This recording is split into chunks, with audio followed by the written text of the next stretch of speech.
पित्रे ब्रह्मोपदेष्ट्रे मे गुरवे दैवताय च प्राप्याय प्रापकायास्तु नमः श्रीनिधये नमः। नमो वेंकटेशाय।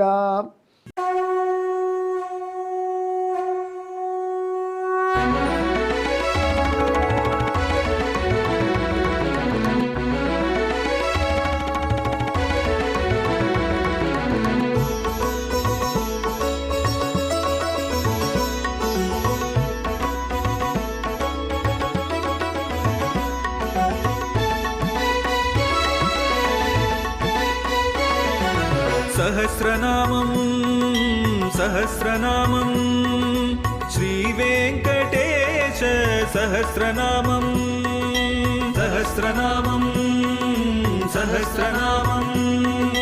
श्रीवेङ्कटेश सहस्रनामम्।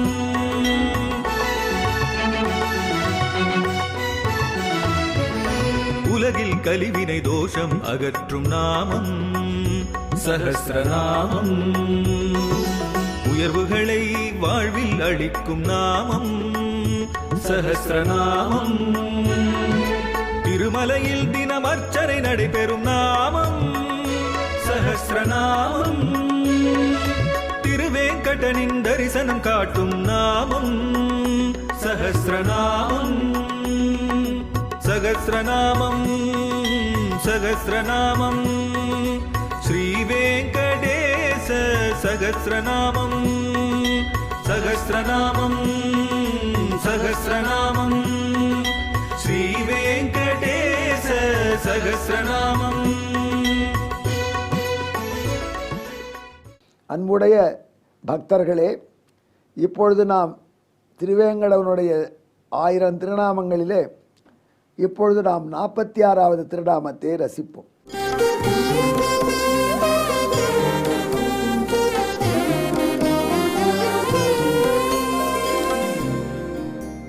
தைத்திரிய உபனிஷத் என்று ஒரு உபனிஷத். அது இறைவன் நமக்கு அறிமுகப்படுத்துது. சத்யம் ஞானமனந்தம் பிரம்மா யோ வேத நிஹிதம் குஹாயாம் சோஸ்ருதே சர்வான் காமான் சஹா பிரம்மணா விபஷ்சிதேதி என்று சொல்கிறது. இறைவனை பற்றி அறிமுகப்படுத்தி அந்த இறைவன் எத்தகையவன் என்று சொல்கிறது. அவன் சத்தியமானவன், மாறாதவன். ஞானமே வடிவெடுத்தவன், ஞானமுடையவன். அவன் அனந்தன், அவன் இல்லாத இடம் இல்லை, இல்லாத காலம் இல்லை. அவன் எந்த பொருளை இல்லைன்னு சொல்ல முடியாதபடி எல்லா பொருளையும் ஊடுருவி நிற்பவன்.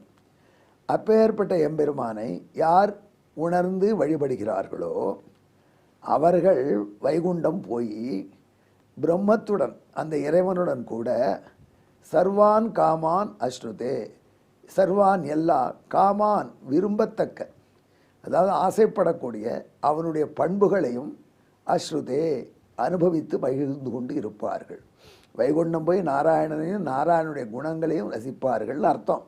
ஆனால் அதை சொல்லும் பொழுது நாராயணனுடன் அவன் குணங்களை ரசிப்பார்கள் என்று வேதம் சொல்வதாக இதற்கு விளக்கம் அருளினார் ராமானுஜர். சில பேர் கேட்டால் இதில் ஒரு பொருத்தமின்மை இருக்குது சுவாமிகளேன்னு. என்னப்பா பொருத்தமின்மை என்று ராமானுஜர் கேட்டார். பொதுவாக இலக்கிய உலகில் ஒருவர் தாழ்ந்தவர் உயர்ந்தவர் 2 பேர் சேர்ந்து வந்தால் அந்த தாழ்ந்தவருக்கு தான் இந்த 3வது வேற்றுமையான ஓடு உடன் என்பதை இணைப்பார்கள். என்ன புரியலையே நினைக்கிறீங்களா? மாப்பிள்ளை வரார், கூட பெட்டி படுக்கையோடு வரார். அப்போ நாம் எப்படி சொல்லுவோம்? மாப்பிள்ளையுடன் பெட்டி படுக்கை வந்ததுன்னு சொல்லுவோம். ஒரு நாளும் பெட்டி படுக்கையோடு மாப்பிள்ளை வந்தார் சொல்லலாம். ஆனால் மாப்பிள்ளையுடன் பெட்டி படுக்கை வந்ததுன்னு சொன்னால் சரியாக இருக்குமா? மாப்பிள்ளை தானே உயர்ந்தவர். அதனால் மாப்பிள்ளை வந்தார், அவருடன் பெட்டி படுக்கை வந்தது. ஆனால் பெட்டி படுக்கையோடு மாப்பிள்ளை வந்தார்னு சொல்லணுமே ஒழிய மாப்பிள்ளையோட பெட்டி படுக்கை வந்ததுன்னு சொல்வதில்லை. இது கூட சரி. இன்னும் சில சிக்கல்கள்லாம் இருக்குது. மாமியாரும் மருமகளும் வந்தாங்கிற பொழுது மாமியாருடன் மருமகள் வந்தாள்னு சொன்னால் அந்த மருமகள் வலிமையாக இருந்தால் நம்மளை கோவிச்சு, மருமகள் வலிமையாக இருந்தால் சந்தோஷப்படுவாங்க, மாமியார் வருத்தப்படுவாங்க. அல்லது மாமியார் வலிமை உள்ளவளாக இருந்தால் நிச்சயம் தீர்த்து கட்டுவாங்க. மாமியாரோட மருமகள்லாம் சொன்னீங்க, மருமகளோட மாமியார் வந்தான்னு சொல்லி அதில் எதோடு இந்த ஓடை போடுறோமோ அது கொஞ்சம் தாழ்ந்து தான் இருக்கணும். இந்த ஓடு உடன் என்கிற இந்த சொற்களை எதனுடன் இணைக்கிறோமோ அதுக்கு கொஞ்சம் தாழ்ச்சியும், ரெண்டு பேர் வரும்பொழுது இன்னொருத்தரை முதல் வேற்றுமையை சொல்லும் பொழுதும் ஒரு நமக்கு விஷயம் புரியுது, யார் பிரதானம் யார் அப்பிரதானம். இதை பாணினி பகவான் சகயுக்தே அப்பிரதானே திருத்தீயா என்று ஒரு சூத்திரம் மூலம் இலக்கணத்தில் காட்டியிருக்கார். அப்படி இருக்கும் பொழுது நாம் ராமானுஜர் சொன்ன அர்த்தத்தின்படி பிரம்மத்துடன் அதன் குணங்களை அனுபவிக்கிறார்னு சொன்னால் குணங்களுக்கு தான் முக்கியத்துவம் வருது, பிரம்மத்துக்கு இன்ஃபீரியாரிட்டி வருது. பிரம்மத்துக்கு குணங்களுடன் பிரம்மத்தை அனுபவிக்கிறான்னு சொல்லுவீரா, அதை விட்டு பிரம்மத்துடன் குணங்களை அனுபவிப்பார் சொல்வீரா. மாப்பிள்ளை பெட்டி படுக்கையுடன் வந்தார் சொல்வீரா, பெட்டி படுக்கை மாப்பிள்ளையுடன் வந்தார் சொல்வீரா. இது கொஞ்சம் பொருத்தம் இல்லையேன்னு கேட்டார். ராமானுஜர் சொன்னார், இதில் சந்தேகமே இல்லை, அந்த எம்பெருமானுடைய ஒரு குணங்களுக்குத்தான் முக்கியத்துவம், குணங்கள் தான் பிரதானமானவை, எம்பெருமான் செகண்டரி தான் ஒரு போடு போட்டார். அநியாயமாக இருக்க, எம்பெருமான் எங்கேயாவது செகண்டரியாக இருக்க முடியுமா? அவன் தானே சுவாமி முதல்வன், அவனை போய் அவனு மட்டம்னு சொல்கிற மாதிரி அவனுடைய குணங்களுக்கு முதன்மையை சொல்லி அப்படி வேதத்துக்கு அர்த்தம்னு சொல்லிவிட்டு அது சரிதான் வேற ஸ்தாபிக்க பார்க்குறீங்களேன்னு கேட்டால் இல்லைன்னா சந்தேகம்னார். இப்போது மலர் இருக்குது, அதில் மனம் இருக்குது. மலரின்றி மனம் கிடையாது, ஆனால் மனம் மலரை விட வசதி, அதை மனம் தானே ரசிக்கிறோம் நாம். ஆகையினால பகவான் இல்லாமல் பகவான் குணங்கள் இருக்கவே முடியாது. சௌர் இல்லாமல் சித்திரமே கிடையாது, ஆனால் தர்மி இல்லாமல் தர்மம் கிடையாதுலாம் சொல்கிறாங்க. எது எப்படி இருந்தாலும் அந்த மலருக்கு மனத்தினால வரக்கூடிய தனி சிறப்பு உண்டு. அந்த மனம் மலரில் தான் இருக்குன்னா கூட மலர் இல்லாமல் மனம் இல்லை என்றாலும் மனத்தினாலே மலருக்கு சிறப்பு. அதே போல் இறைவனுக்கு அவருடைய குணங்களினாலே சிறப்பு. ஆகினால்தான் வேதம் ரொம்ப ஆதரோட ஆனந்தம் பிரம்மணோ வித்வான் என்று பரபிரம்மத்துடைய ஆனந்தமாகிற குணத்தை அறிந்தவன்னு சொல்லித்தே ஒழிய ஆனந்தமுடைய பரபிரம்மத்தை உபாசிப்பவன்னு சொல்லலை என்று ராமானுஜர் மிக தெளிவாக சொல்லிட்டார். கருத்து என்ன? எம்பெருமானுடைய அவனுடைய குணங்களுக்கு ஏற்றம். அதனால்தான் எம்பெருமானை பல கல்யாண குணங்கள் உடையவன் என்று அடிக்கடி நாம் கொண்டாடுறோம். அப்பேற்பட்ட குணங்களின் அடிப்படையில் அந்த குணங்களோடு கூடியவனாக அவனை வேதங்களில் அங்கங்கே ரிஷிகள் வர்ணிச்சிருக்காங்க.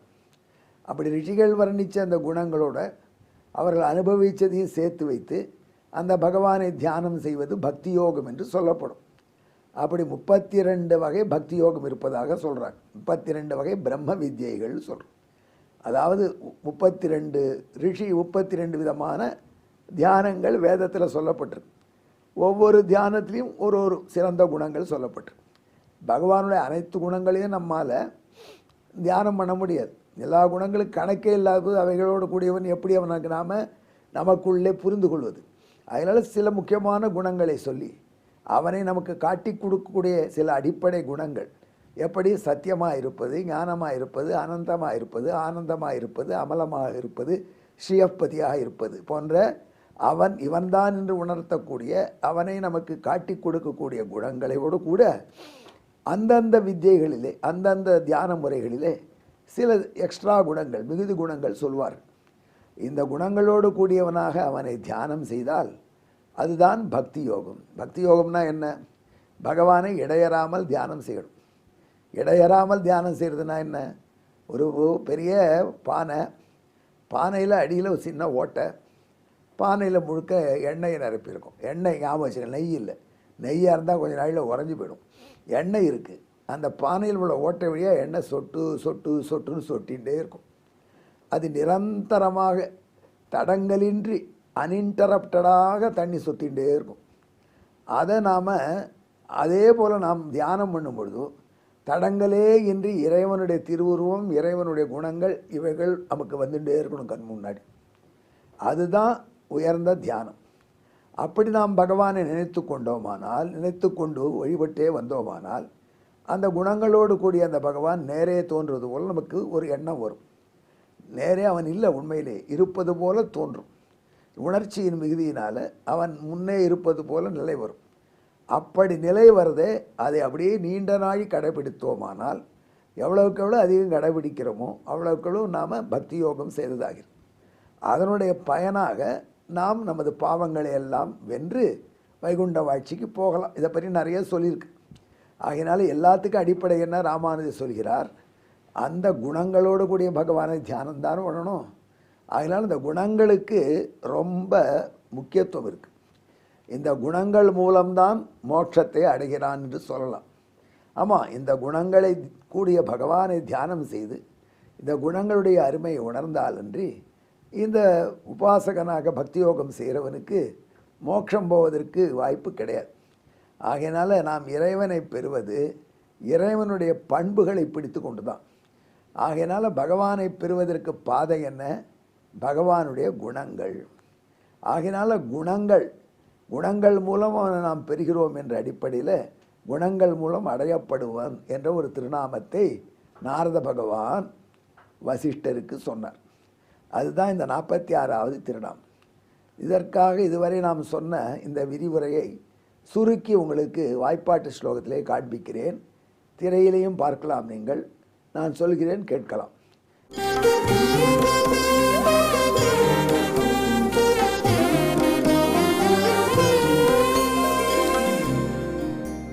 குணானஸ்ய பராம் ஞாத்வா பிரம்ம வித்யோதிதானத பஜத்பி பிராப்ய இத்யேஷக குணகம்ய இதீரிதா. இந்த 32 பிரம்ம வித்யைகளில் நாரதர் உபதேசம் வாங்கிட்ட பிரம்ம வித்தியை ஒன்று இருக்குது. நாரதருக்கு அந்த பிரம்ம வித்தியை உபதேசம் பண்ணவர் சனத்குமாரர் என்கிற ரிஷி.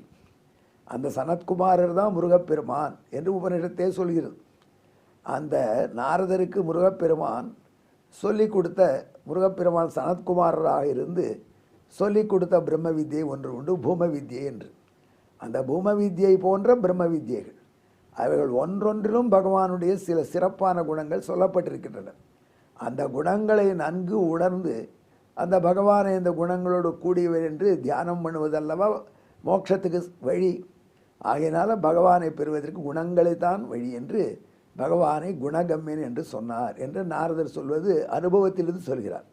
அன்பர்களே, இந்த குணகம்யனாகிய எம்பெருமான் திருவேங்கடமுடையான் நமக்கு அப்பேற்பட்ட ஒரு உயர்ந்த நிலையை தருவதற்கு அவனுடைய அனைத்து குணங்களுக்கெல்லாம் தலைவி யாருன்னு, குணங்களுக்கெல்லாம் தலைமை பதவியில் உள்ளவர் யாருன்னு கேட்டால் அந்த குணங்களுக்கெல்லாம் தலைமை பதவியில் இருக்கக்கூடியது அவனுடைய கருணை. வெங்கடேச பெருமானுடைய கருணையினால தான் நாம் இந்த நிலைமையில் இருக்கிறோம். ஆகையினால தான் வெங்கடேச பெருமானுக்கு ஸ்தோத்திரம் எழுதவில்லை வேதாந்த தேசிகர். ராமானுஜர் எம்பெருமானுடைய குணங்கள் உயர்ந்ததுன்னு சொன்னார். அதை அப்படியே உணர்த்தி எம்பெருமானுடைய கருணையை பாடினார். அப்பேற்பட்ட எம்பெருமானை குணகம்யன் என்று வழிபடுங்கள்.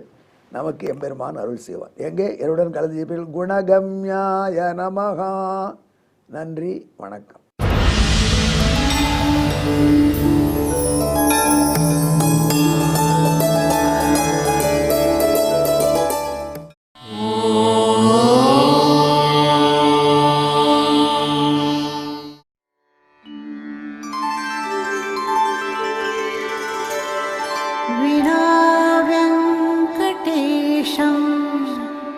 ननाथो ननाथः सदा वेङ्कटेशं स्मरामि स्मरामि.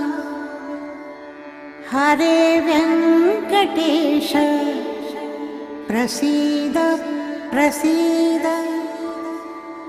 प्रियं वेङ्कटेश प्रयच्छ प्रयच्छ.